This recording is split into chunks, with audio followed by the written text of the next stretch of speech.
Ciao a tutti, ciao ragazzi, benvenute e benvenuti in questo video. Oggi vi mostro come ho montato i miei 3 quadri su una cornice a L, o anche conosciuta come cornice americana. La cornice americana ovviamente è molto più diffusa in ambito americano o anglosassone, non è molto diffusa in Italia perché a noi ci piace più la cornice baroccheggiante, diciamo, ma io in realtà la cornice americana la trovo bellissima, è economica, dà un effetto contemporaneo e aumenta anche il contrasto, almeno nel mio caso perché l'ho presa nera. Quindi montare il quadro sulla cornice è molto semplice, ma non è intuitivo. Per questo ho creato questo video per spiegarvi al meglio come non fare i miei stessi errori e montare la cornice nella maniera ottimale. Ho girato un po' nel web, ma non ho trovato molte informazioni a riguardo, non ho trovato quasi niente in italiano, quindi mi prenderò questo onere di spiegarvi come si fa. Ecco, spero che il video vi piaccia e buona visione. La prima cosa che facciamo è andare a montare il gancio per appendere la cornice, quindi vado a prendere le misure lungo il lato e segno l'altezza a 1/3. Dopodiché vado a segnare la metà dello spessore della cornice dove andrò a inserire la vita d'anello per essere sicura di centrarla.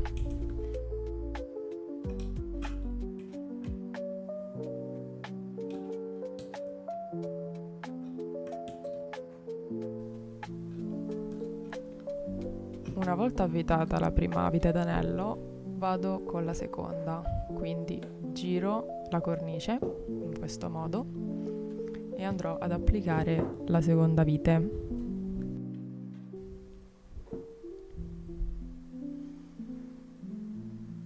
Ok, questo momento non è a fuoco, però era per farvi vedere che se con la pinza andate a prendere il più possibile tutta la vite, vi risulterà più facile rispetto a magari prenderla solo in cima. Adesso andiamo a unire i 2 anelli con il filo in ottone. Vado a inserire nel filo i 2 anellini che già avevo nel set, ma sono completamente facoltativi.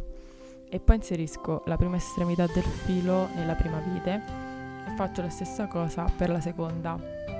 Nel mentre misuro e mi assicuro di lasciare un pochino di spazio tra la parte alta della cornice e il filo. Una volta stabilita la lunghezza giusta, taglio il filo e arrotolo le estremità, così da fissare il tutto. I 2 anellini di prima vanno inseriti alla fine di questa parte arrotolata. Come vedete qui faccio secondo, terzo, quarto check per vedere che sia tutto a posto e poi vado con l'arrotolamento e fissaggio del filo.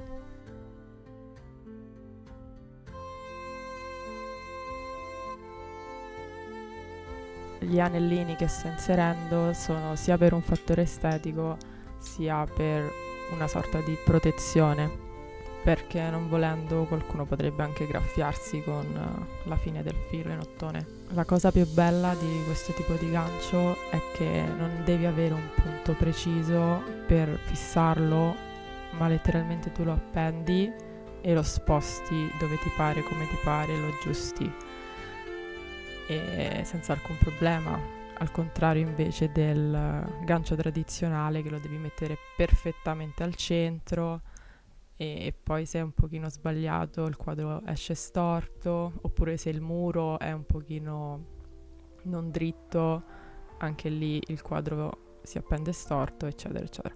Bando alle ciance, ora sto andando a segnare la metà di ogni lato, perché in quei punti andrò a inserire le viti che connetteranno la cornice al telaio del quadro. Momento di calcolo perché voglio prendere il millimetro esatto della metà.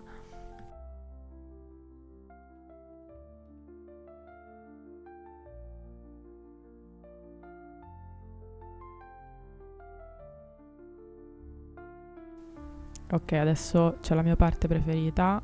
Prendiamo 2 mazzi di carte, io ho preso questi proprio classici della briscola, e li andiamo a porre esattamente nella stessa misura in ogni lato.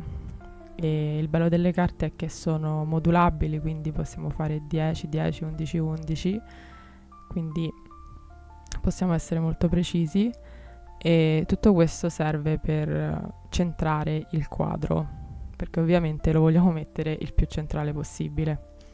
Quindi come vedete conto le carte e ovviamente devono essere dello stesso numero sia a destra che a sinistra, sia in alto che in basso.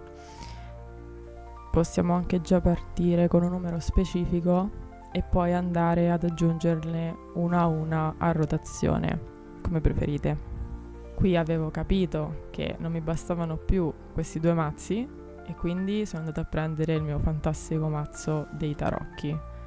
Sì, ho tanti tarocchi, anzi non è vero, ho solo un mazzo di tarocchi, un mazzo di oracoli e altri 2 mazzi, diciamo, di carte di self-care, però vabbè, piccola parentesi. Quindi vado a inserire una a una, come vedete, le carte, cercando di non rovinarle. Adesso per fissare il tutto andiamo a capovolgere cornice e quadro e lo andiamo a porre su una scatola un pochino sopraelevata. Queste sono le viti che io ho utilizzato. La cosa importante è notare sempre che la vite che prendiamo sporga da questa parte della cornice, perché noi andremo a inserire la vite qua che trapasserà la cornice e il pezzo che avanza di fuori andrà a trapassare il telaio del quadro ed è importante, altrimenti se fosse più corta non riuscirebbe a reggere poi il quadro, ma deve penetrare in profondità anche nel telaio del quadro. Mi raccomando, controllate sempre la lunghezza della vite e la lunghezza anche della cornice che avete, in modo da avere questo margine di lavoro.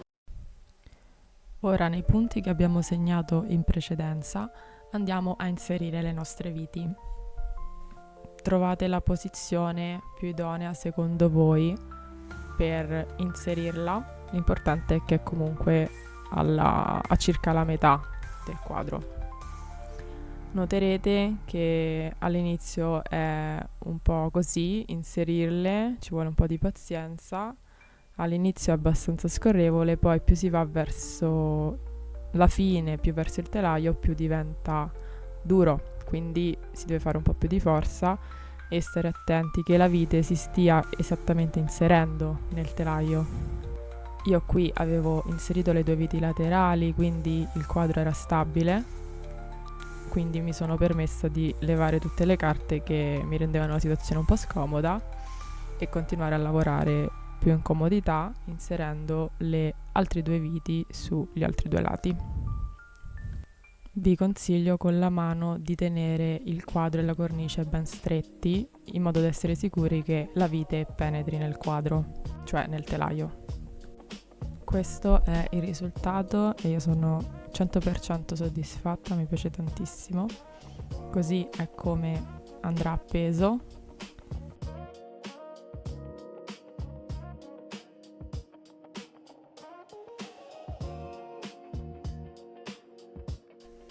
Ora, visto che avevo un sacco di lavoro arretrato, procederò facendo anche il secondo quadro e poi un terzo quadro con lo stesso metodo, così potete anche ripassare tutti i passaggi. Assicuratevi di vedere tutto il video per vedere i risultati degli altri 2 quadri e se quello che vuoi montare non è un olio su tela ma un olio, un acrilico su tavola, la cosa è ben diversa e ti spiego come fare alla fine del video.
Se volete sapere come si monta un olio su tavola su questo tipo di cornice, vi lascio il link in sovrimpressione o in descrizione del video in cui lo spiego, perché c'è bisogno di qualche accortezza in più. Questo è un olio su tavola di dimensioni discutibili.